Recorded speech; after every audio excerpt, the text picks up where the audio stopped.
like to return to the agenda and welcome Lee Baker to present the finance report for June, and he was coming for Debbie.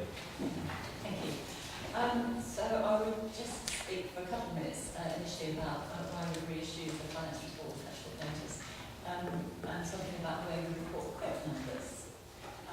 Behind the reporting of quick numbers, we've got a quick dashboard. So each one, quick for the members of the public, stands for quality, innovation, productivity and performance. So it's our schemes for driving savings and quality improvements and investments. And if we're going to make a change in service, we are identifying how we're going to know whether we've been successful in that. And usually that means there's some change in the flow of activity. So behind each of our projects, we've got our information department set up to measure those changes in activity, and that gets produced onto a quick dashboard. The way we need to use that information, though, we need some judgment between the straightforward numbers as they're collected and how we report them. And I'll give you two examples to illustrate why. First of all, the quick dashboard, it takes months 1 and 2 data, and there's a variance. It will then project that in a straight line way to the year end. Whereas actually we may know that the reason there's a variance in month 1 and 2 is that the project was late getting started. So although you may expect another, say, 1 month with an adverse variance, after that you might expect to see it improving. Obviously a mechanistic projection won't do that, so you have to apply some judgment there. And also in other areas, when we identify a cohort of activity which might be affected by the quick, an example would be dermatology. It may be that we're only looking to affect a proportion of the data, whereas a variance may be looking at the total cohort. So it's about not the entire variance would be down to the performance or not of the quick. So between the initial reporting, which is taking straight unmitigated data from the quick dashboard, and the data which we've now applied, there's been those judgment applied. So I think the numbers that are now in your revised report are much more realistic. Okay, so in the beginning, at the start of the report, we have our at a glance section, as usual. So I'll just concentrate on that at the moment. So the headlines are that we are significantly outperforming in key services. And we're seeing performance really for WAM across most providers. So at Hendon Wexham Park, North Berkshire, and Brimley Park. And at the moment we're mitigating that by increasing of some reserves. So we have one plan commissioning reserve, and we forecast that if this situation continues, that will need all of that to mitigate, and another 937k of general reserve. What this means is that the remaining reserves for the CCG are now quite limited. The contingency is 740k at the moment untouched, and there remains the unallocated portion of the 2% headroom, 173k. So clearly a significant worsening of this situation we're not going to cover by just using reserves. I mentioned in the early part of my report that when we saw these numbers at the performance committee, we put mitigating or the start of mitigating actions in place. So I'm hoping that we're going to be able to mitigate that situation and recover positions as months go by. So obviously we'll be monitoring that in future reports. The key drivers here, which shows them in the second quadrant, significant performance in Hendon Wexham Park. At the time of this report, we had month 1 and 2 data, which was then projected to month 3. We've since had month 3 data, which is clearer, and it's confirmed that the forecast that we took was probably the correct one, because at the time we'd taken the worst case projection that would be worse than what's reported. Royal Berkshire Hospital is still experiencing data issues, and the contract is not yet agreed. So again, there is some work to do before we feel confident the Oxford University Hospital had 2 long-stay patients in critical care, which together cost 53k, so that probably a non-recurrent cost, so we wouldn't then look to extrapolate that to the end of the year. When we look at the QUIP, so we can see that there are a number of projects which are not delivering full benefits, and some of those have delayed start, as I've already mentioned.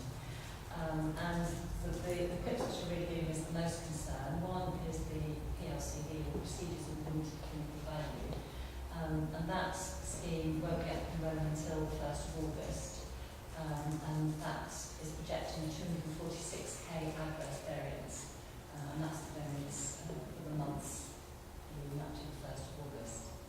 And the other area of concern is in unscheduled care, where in the projects that underpin that, we're expecting an adverse variance of 970k.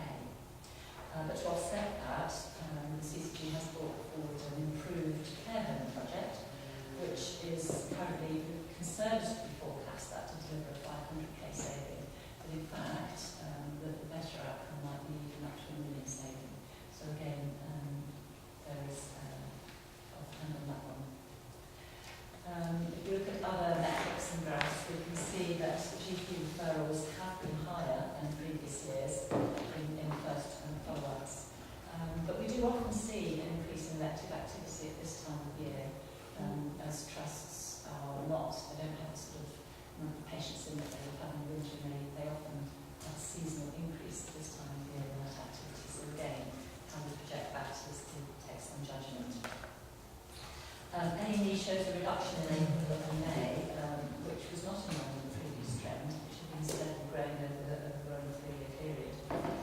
And it's interesting to note that for WAM, emergency admissions in April and May were 1% less than the same period in the previous year, which is showing definitely moving in the right direction. So those are the main highlight comments. And I'm happy to take questions on any other aspects of the report. Thank you. Any questions from everybody?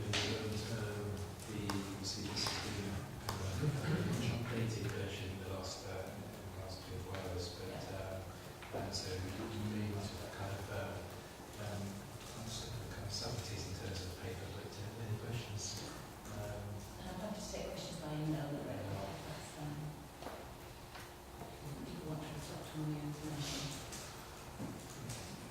I just wanted to, in terms of the risk rating, what is that at the moment you forecast and kind of green?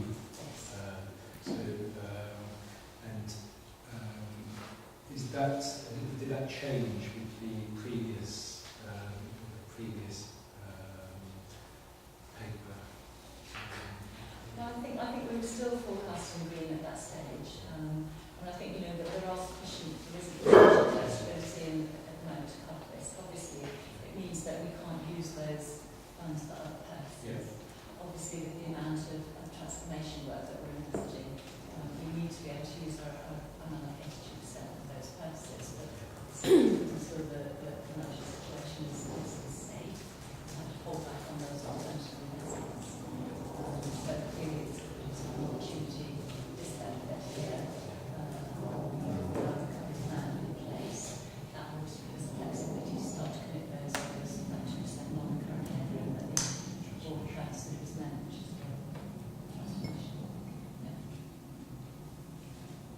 Okay, so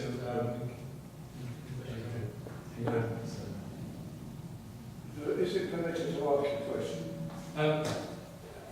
yes, you can. Yes, do that. Yes, do that. It is relevant, I think, and I would have thought of it before the interval of I know what you said. I assume that your budget has to fit in with an allocation that you have no control over. I also believe that the CCG has a lower per capita grant than almost any other. So although you've made the budget fit your allocation, is it sufficient? And if it isn't, what can you do about it? Okay, that's a good question. I tell you, I have been in this position. I was a civil servant as a government scientist. And we will forever be told to do things and not given the money. Yes, that's a really good point. And in terms of our allocation and how we're funded compared to other areas of the country, it is very much a challenge. We're probably one of the most challenged CCGs in terms of our kind of income. So, You're absolutely right. We have a fixed allocation. If we just sort of think about how the PCTs previously had their allocation, that was based on a capitation formula, which was linked to demographic and deprivation and measures as well. That is not in place for CCGs at the moment. The moment our allocation is based on our historic spend. But obviously our historic spend will be low because we were living within that previous capitation. Berkshire East PCT had the lowest, they were the 7th lowest funded PCT nationally. Berkshire West were the lowest. Berkshire East were the 7th. My question was, can you do anything about it? We can't do anything about it, but obviously we can lobby upwards, which we do. It's very difficult to do anything about that. In fact, our prediction would be that it will get worse rather than better, because I'm sure you've all read in the press that health is facing huge challenges to balance its books, because we're going to be, we've been in a period of flat funding for some years now, and that is certainly likely to continue in a period when we know that costs through demographic growth and inflation over and above normal inflation probably grow at 4% above inflation year on year. So we have to absorb something in the region of 4% additional cost every year in flat funding. And obviously that is increasingly difficult, but we do our best. Yeah, well, thank you for that. But I'm a bit pessimistic, I must say. Okay, thank you. Any questions now? Can we accept the finance report as a report of our up-to-date position? Okay. Accept. Thank you. To move on now then to the assurance framework, and Christine's going to present this following our last governing body meeting. A number of changes that we made to the assurance framework. I hope everyone can hear me. I just thought I'd explain the purpose of an assurance framework first of all. An assurance framework takes the very high and extreme risks, all the risks that can be found in the risk registers. So every area of our business and work has a risk register. So the Quality Committee has one, and then the operational leadership team, which various people here are members, have a risk register. There's a strategy risk register, and there's a equip and performance risk register. So each of the main committees put all their risks down, everything they can think of, and then there's a discussion with me and that lead. So for example, I'm going to pick on Sarah, if you don't mind, Sarah. So Sarah is the lead for quality in terms of the executive role, and Adrian is the chair of the Quality Committee, and we have a conversation looking at those risks and say what are the really big risks that really affect WAM CCG's strategic objectives. And we look at those high risks and we place them on what we call the assurance framework. And I have that conversation with each of the owners of those risk registers, and then I have another sense check with Vicky. So from WAM CCG's perspective, I sit down with her and we went over them before she went on leave, saying, does this feel right around the type of risks that WAM CCG would expect, high-level risks that would affect their strategic objectives? And a few others came out from doing the workshop on Shaping the Future, and we consolidated and looked at those as well. So we grouped the risks, and we thought there were 3 big areas that you'll see on the front cover sheet, and is now in the assurance framework. There are quality risks, which are a real concern, and Vicky wanted that to be at the very top. So the things around CQC inspection, the OMG service review, and the cluster of serious incidents. The pressures in A&E and 18 weeks, those were top. Second of all was around shaping the future and the risks around that. And I just want to say that I have to update the one that we put in around the judicial review, because although that's been rejected in terms of what the judge decided, there is now something put forward towards the independent reconfiguration panel. So there is, the Royal Borough has put in a request for the Secretary of State to look at it from that perspective. And we have to wait for that. I should say the timescales around an independent reconfiguration panel is around 2 months to make the first initial assessment.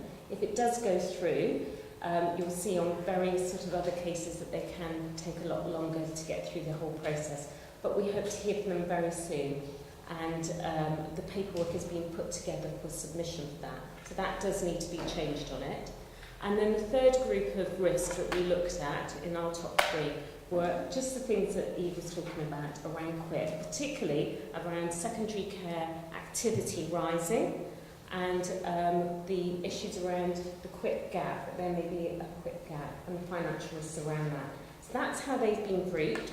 I should say overall there were 12 of those key risks that we put into the assurance framework, and we consolidated all of those QUIP project risks because there were 19 last time, and I know all of you said, hang on a moment, we need to consolidate that. So we've got that to 12 consolidated risks, 4 what we would call high risks and 12 are extreme, in other words, red-rated risks. And I'm happy to take any more questions on this and how it's been put together, but I hope you find the format easier now because it's in a Word document. And I just want to say one more thing. We did have quite a go at it at the audit committee, and I gave all the feedback very lengthy to everyone. For example, make sure you fill in the right column, say whether that risk has gone up or down, whether it's static, what are the actions being taken, take all the old data out and make sure you've got contemporary performance where performance is available. And I even checked with the NHS 111 with Peter Lewis, and he could only give me May data. June wasn't available when this went to publish for that risk. So I'm happy to take any questions and also give all that feedback back to the risk owners, who then will create the next round of updated assurance. Thank you, Christina. Any questions either on specific areas of risk in terms of detail, or any questions on how the assurance framework is being changed? I think it's a much better document to read now, because one of the problems I highlighted at our last public meeting was the fact that some of the narrative is lost because the boxes are not big enough, or they don't expand.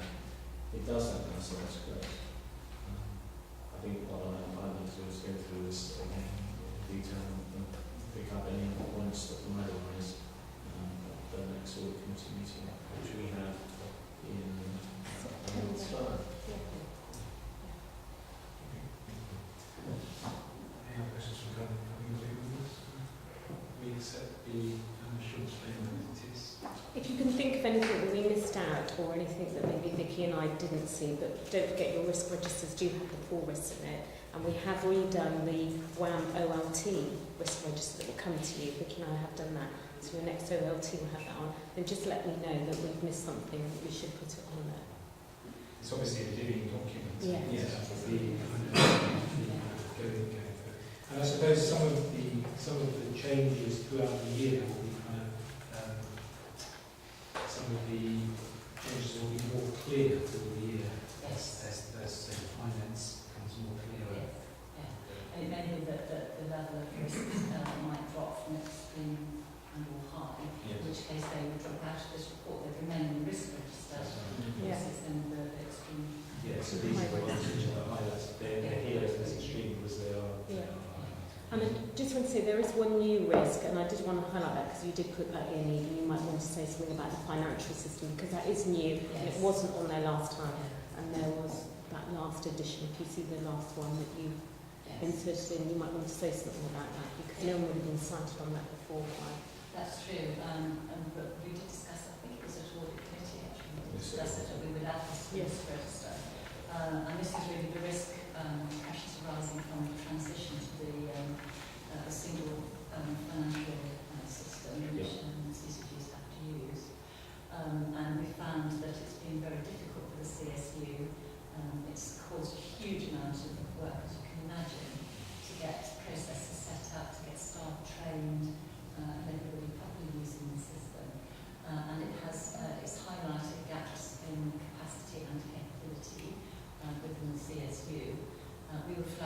through our normal SLA meetings, but I wasn't really content with the actions that were being taken, so I actually took it up directly with the CFO of the CSU. He has responded by putting in an action plan. He's immediately responded by putting in additional capacity. And one of the gaps which I identified was too big a gap in leadership between the senior leadership and what's happening on the ground. So in fact, he has also addressed that. And at the moment, we've got a very senior manager just started, who is over just the two Berkshire services, of which there's a lot of shared staff between those two services anyway. And I met him yesterday, and I made very clear to him where we see the processes and services efficient. And I've asked him to do his own assessment in the first 2 weeks and then come and sit down and then hopefully he'll have the answers that we need. Do you want to explain to the public, especially how this was a nationally mandated system, which came in transition? It came in transition, and at the time we registered this as a significant risk for us because, as some of the members of the public I'm sure will know, if you're going into a new financial system, it's a massive change. And normally for an organisation that would be change enough, and that would be the one change that you would concentrate on. But because we were going through so much structural change, it was one change among many. So it's always been high up in our scale risks. And in terms of the way that our CCG is structured and the relationship between the CSU and the CCG, and how that's pivotal in terms of the support that we... So previously the PCT would have directly employed its own back office staff. Now the majority of the back office staff are in a sort of shared services organisation called the Commissioning Support Unit. So staff that we previously directly managed, we now manage through an SLA relationship. And that's why the actions that we've taken are through that SLA monitoring and through the Chief Finance Officer of that organisation. But they are being responsive, they clearly want the service to be good, they are doing their best to turn themselves into a very customer-focused organisation. So I am confident that they will do what needs to be done. How many CCGs do they service? This particular CCG? I think 15. I think it's 15, isn't it? 15. And presumably our problems are not alone. We're not alone. They're receiving this feedback from their other They have CCG clients. some CCG clients, yes. I think it varies because, some teams are going to be more automatically more mature than others. It probably depends on the amount of sort of churn, where people have ended up appointed into jobs which they're not familiar with. And we are a very complex setup in Berkshire. And I think what was underestimated is previously we had one ledger for 3 Berkshire CCGs, which we then did the analysis of ledger. Now we've got 3 ledgers, which is the right way to go. So we don't have to do the off-ledger analysis, but the overhead of that is quite significant. And I think that has been underestimated. So the time it takes to make sure the transactions are in and are correct, and any testing journals are made. I think that was underestimated. That makes sense. There is a customer reference group where we all get together, and it was interesting in the last customer reference group. All the CCGs were asked to explain where the issues and problems were, and we all had slightly different issues and problems in different areas. And I think a lot of it came down to actually where the personnel were and how mature in terms of their experience the personnel were in various spots to where the issues came. And also gaps in structures, some parts of structures still have vacancies or have temporary staff in at the moment while they're still getting that up and running. So it's gaps in capacity, gaps in capability, while the staff are trained, but they are addressing it. Any other questions in terms of the insurance framework? We can accept the insurance framework as it is. And I just wanted to add actually also that the audit committee does a deep dive on 2 of the risks each time it meets. So it looks in a lot of detail at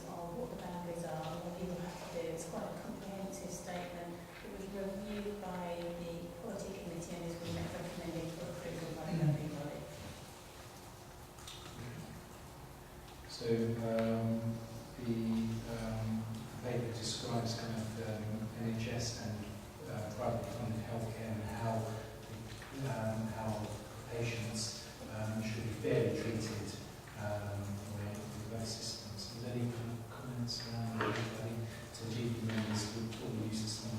Yeah, but where it really goes wrong, it goes wrong all the time, is people go privately, but then we get a letter and the consultant says they're not privately insured, or they won't cover it, so refer them to me on the NHS, which is fine, which you do, but the consultant picks that up straight away, so they get an appointment right at the head, and that happens all the time, it's so bad. And I think this policy that was absolutely addresses that, so that doesn't happen, and then this allows us to ask our provider organisations to implement a policy that mirrors this, and then we can effectively police it. Yeah, but it's not police, and there's no, so that they can put it under the radar. I'm quite clear about that.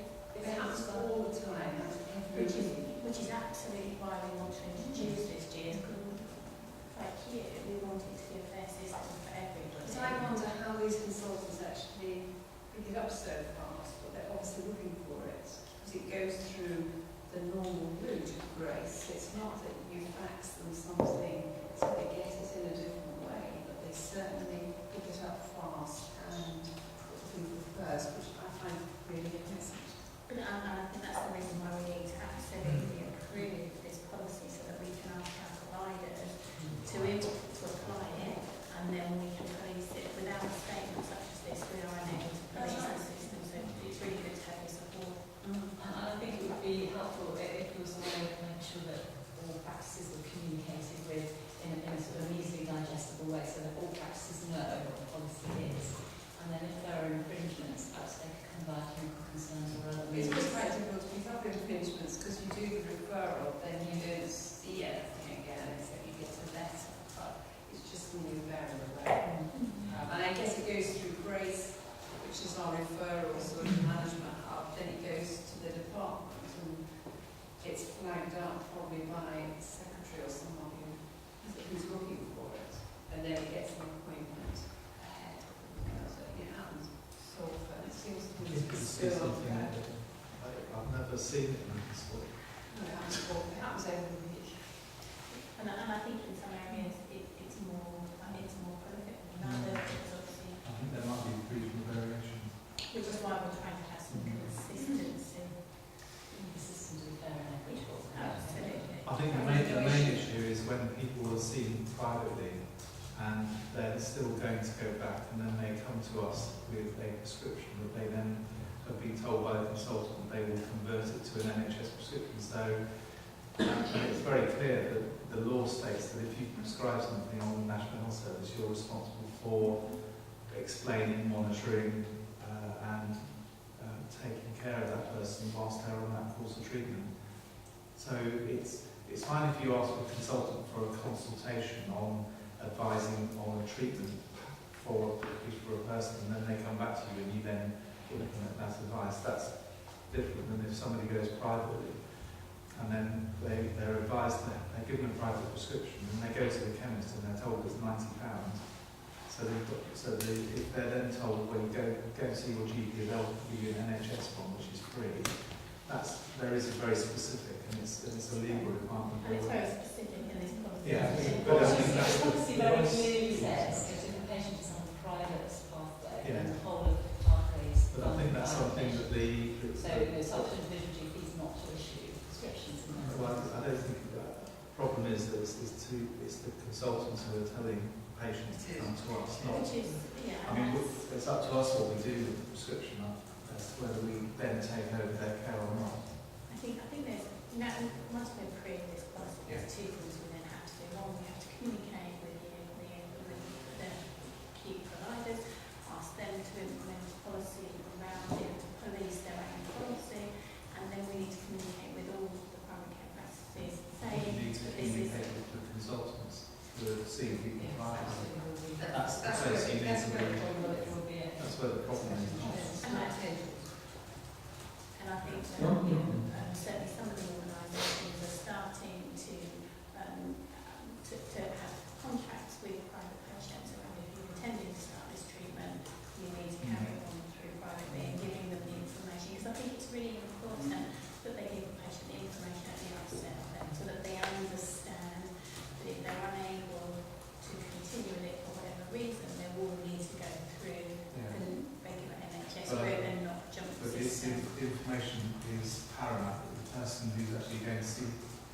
privately is not asked to then switch in between NHS and private, so the NHS is coming private. And that's our absolute aim. So the first step is really to consider this policy, and this is clearly sets out that policy. The second step is around the distribution of And the information. So And it's making sure that information gets to the patient. does the paper put that next step into context, or what do we need to recommend that we... You can recommend it, but it was a step that was going to be taken. The governing body may recommend that So we're step. just noting it. You need to approve statements on the RAM website. Need to So can we approve the policy first of all? Yeah, approve the policy, and then we will make a statement, just to say that we want to communicate this out to private care providers, and to also have some level of communication out to secondary care private providers. So that's okay. So that paper, thank you very much. Okay, then moving on to the standards for business conduct policy, which is the paper we alluded to earlier on in the meeting, which Christine is going to present to us. We were asked to approve this paper so that the policy can be moved forward and work within these standard business rules. Yeah, I'll just describe it to everyone. It's quite a lengthy document, but I thought that the best place was to put everything together rather than having separate policies for gifts, sponsorships, conflicts of interest and so forth.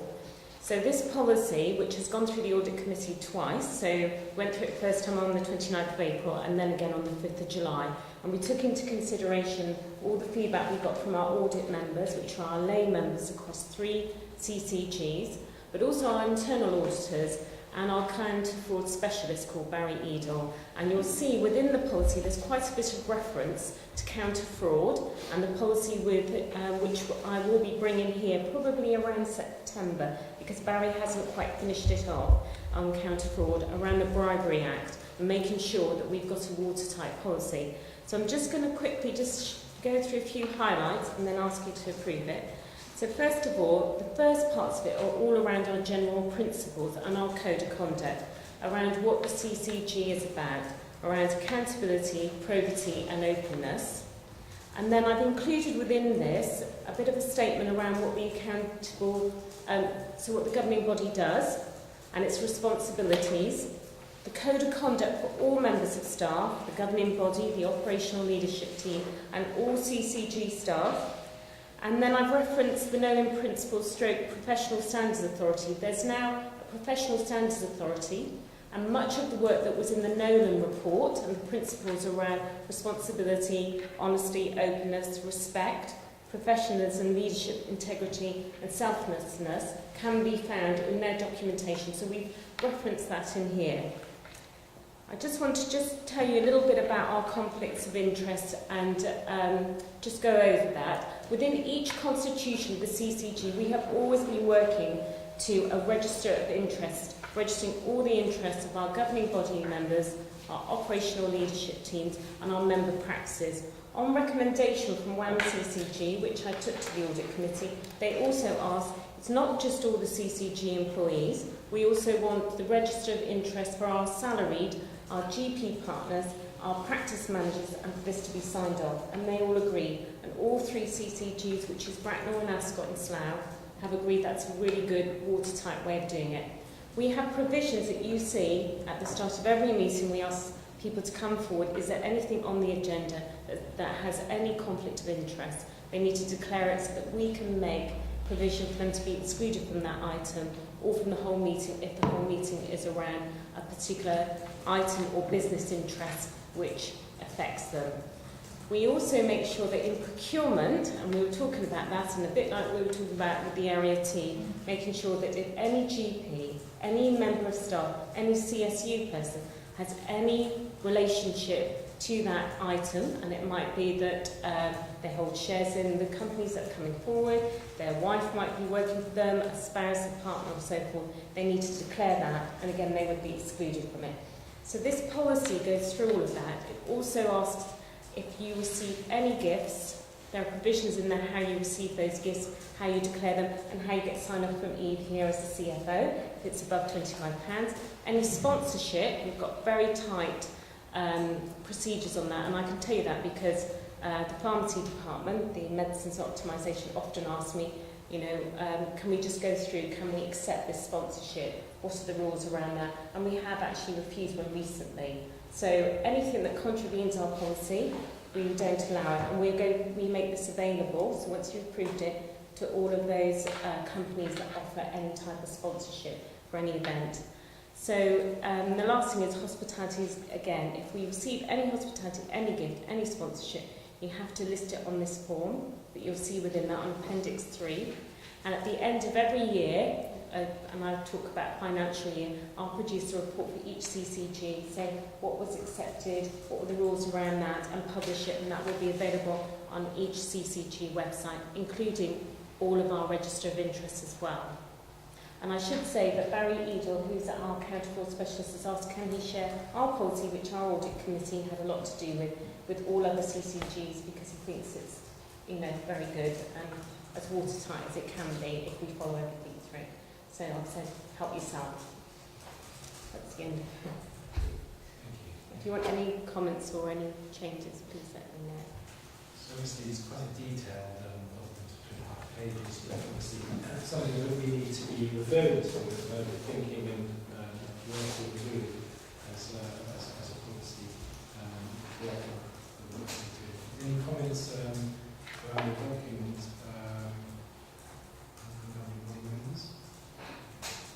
I think a lot of credit should go to Christine and the team for actually putting it together.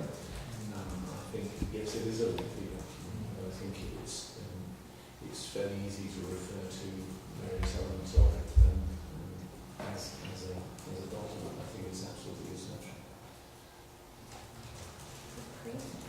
Maybe point earlier on sharing with the team. I think that would be a really positive thing, especially when we're working in terms of improving the quality of time and how we do that within our business. So can we accept the policy as it is? Yeah. That's good. Thank you.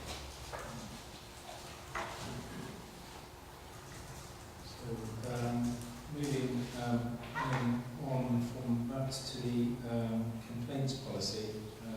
So this is actually complaints, compliments and concerns.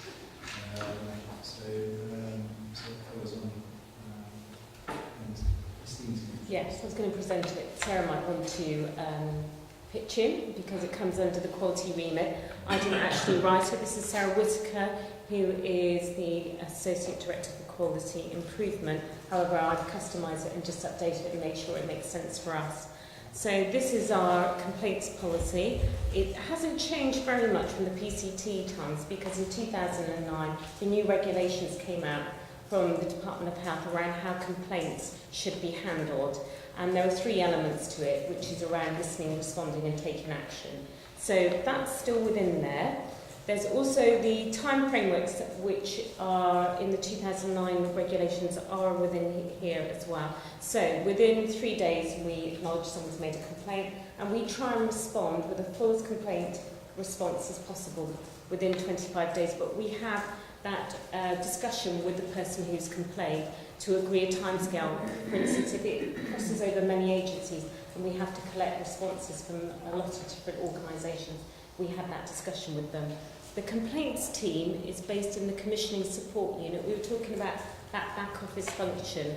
And there's a team there who do our PALs, our complaints, and they also do MP letters, because MPs can also complain on behalf of a patient or their constituents who come see them in their surgery. And we have quite a few of those that come through as well. We tend to have quite a lot of complaints, Eve will know, because we see them all, around our commission services. So not anything that we do directly, but the services that are commissioned on behalf of the population of East Berkshire. So something's gone wrong at the acute trust, an operation didn't happen on time, that's quite a common one, or something's happened at the community mental health trust with people not having the services that they would like. And we invest the complaints team, which Malcolm Mackenzie heads up. They appoint an investigative officer, then they report back to us. I see them before they go to E for sign-off to make sure have we gone through everything and have I given them feedback. And then the final complaint is signed off by E and goes to the patient. I should say that the team have agreed to do 6 monthly reports. So Sarah, they'll probably come to the quality committee on those complaints, and you may want to see them here at the governing body, just as an overview, because it's one way of seeing complaints, compliments, PALs, and MP letters as well, issues they've raised that not necessarily complaints, but they need to be included, and how to see those trends and what's been done to improve that. So I would recommend, although it goes to the quality committee, that it at least comes here once a year, an annual report which looks at those trends. Happy to take any questions on it, but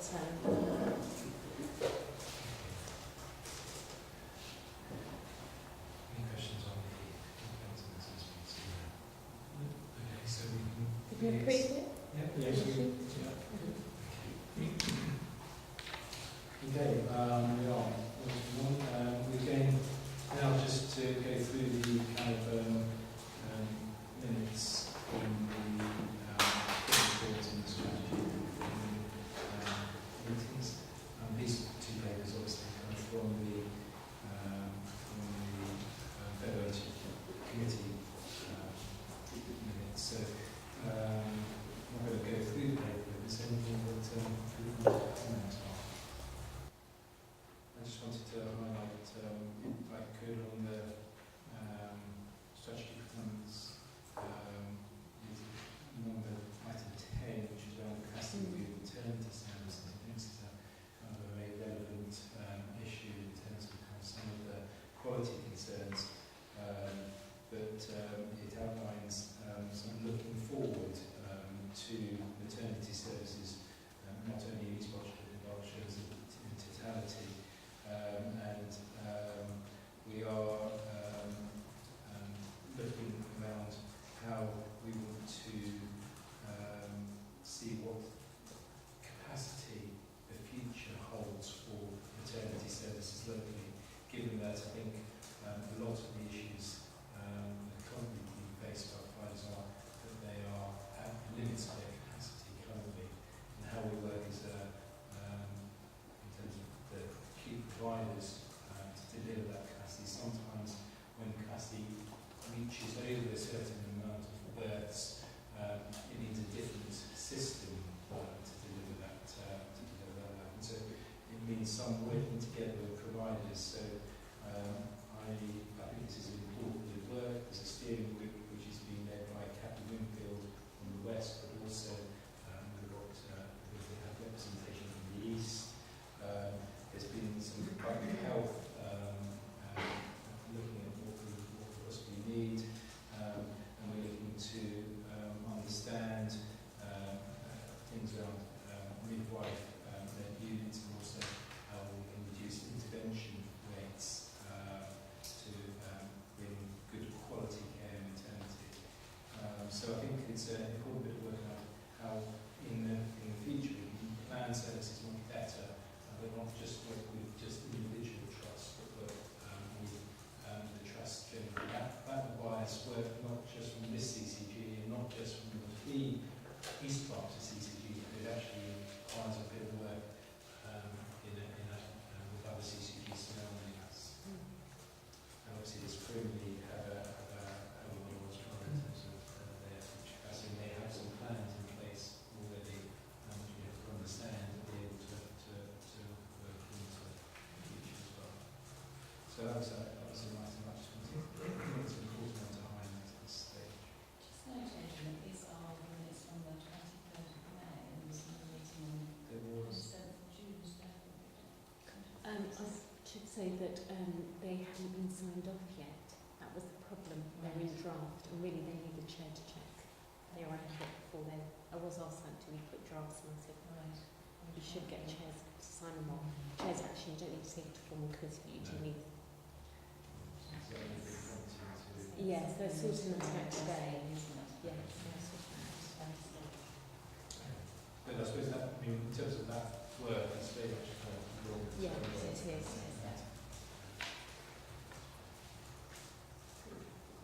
Okay, so is everyone can accept the kind of the minutes from those meetings?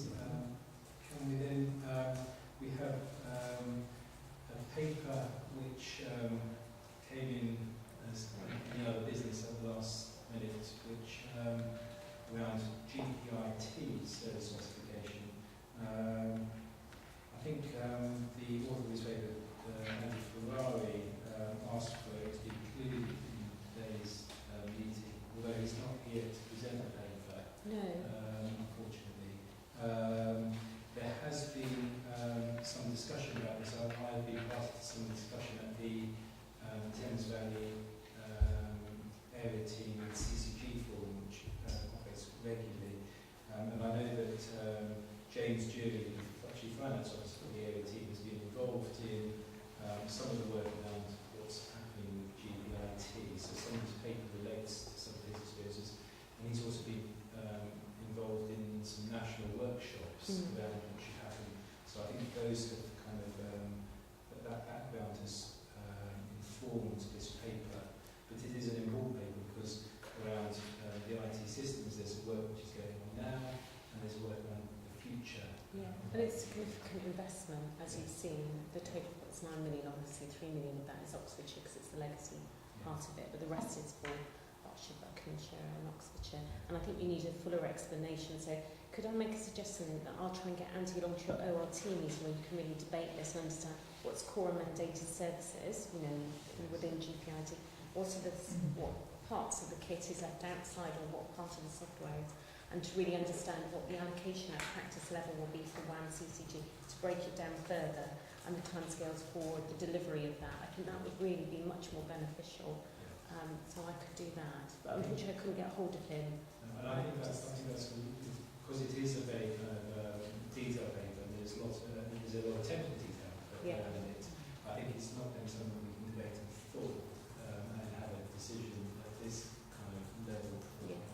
And also, we actually do have a GPIT clinical lead now. Yeah. I'm not sure how excited that GPIT lead is on seen this some of the paper. detail of this paper. So whether it's a cool paper, there's an investment in terms of the mining, which we have to kind of think about. I think it would be a good idea to postpone this to an LT conversation. Yeah. Is that Can I just ask, has there been any discussion at the assembly meetings or the county meetings for the GPs to give a bottom-up view? Just to be honest, it came through for us to agree it, and we needed to get it on our governing bodies. And the only time we had a very brief discussion at the last IMNT meeting, we had an IMNT steering group that was held in June, the end of June, and Andy said he had put something together but it had gone to the area team, hadn't been yet approved, he couldn't give me the detail of it or share it with us on that group until it had been agreed. And so then the next thing I saw on Friday was I was rushed to get it on boards. I think, to be fair, the context of it is that there has been a lot of confusion about GPIT. One of the national, it's a national issue. For this year, GPIT was parked within the CSU to manage what was happening with GPIT this year. And then we had a couple of papers which came nationally in about April, May time, which actually gave CCGs more responsibilities around GPIT. And so subsequently, because of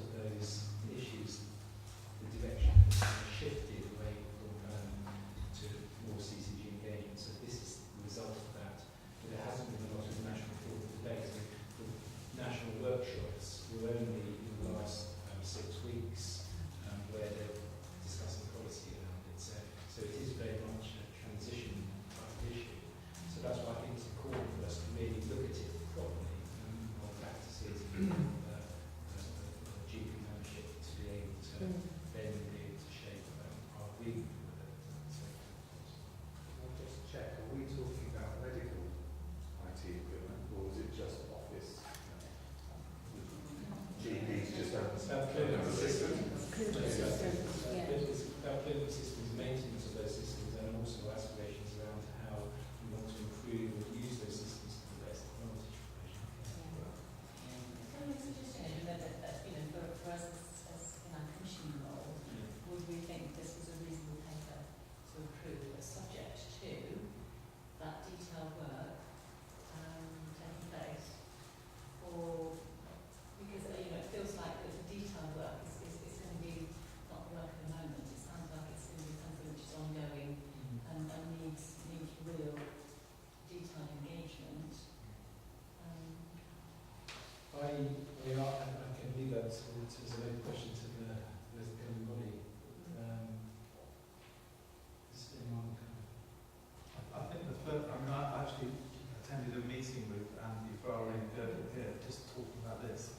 And the number one priority that they have nationally is that Windows XP, which is our operating system, is license expires next April or March and won't be supported. So everybody's got to be switched to Windows 7.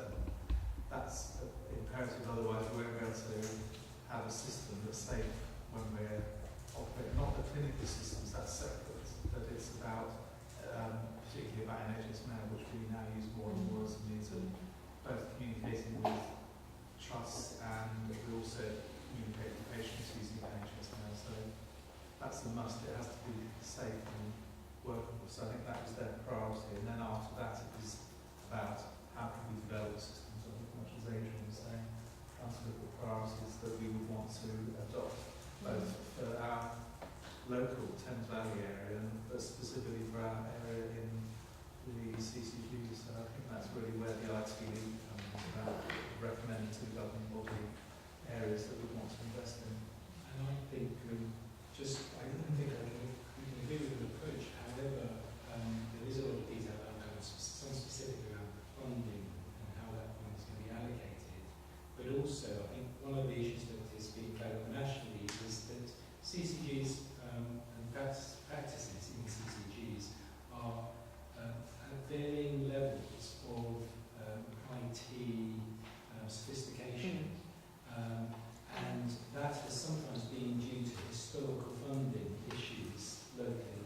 And the aim of the national workshops, I think, was how we were going to be able to level things up rather than have a gulf between funding cause even higher figure gulf. And I think, I'm not sure whether the paper clearly addresses our situation locally compared to the national picture and how disadvantaged we are in some areas. Oxfordshire, for example, are very much in a different position, but that's probably because of the level of funding that they have and some of their historical funding is for people funding that they're going to get. So I would feel more comfortable if we actually did have some local understanding of where we were and how we benchmarked against other practices in the moment. And I think that's the level. I think that's the level of things we have to be able to influence in this, because this is a very much a CSU kind of approach, and I would want our practices to have an understanding of where we are now, where most practices are nationally, and how we would get to that to that level. For example, an example is our system, our clinical system. We are using some versions which are outdated, and we had a push last year to be able to update a lot of those. But are we getting the right support around that? And some of those, some of the support that we're getting requires investment.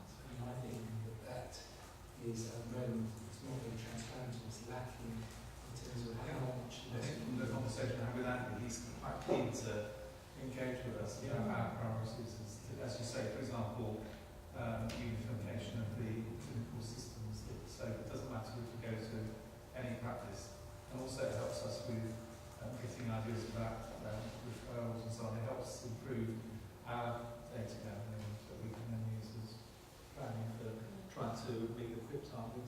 Do you think it's best that Andy comes to either the LT or the LT start and then goes to your member practice? Because there's also other developments. For example, we've got an IMT strategy workshop on the 23rd of August. Rishi's coming, and obviously Diane Parrott and other people.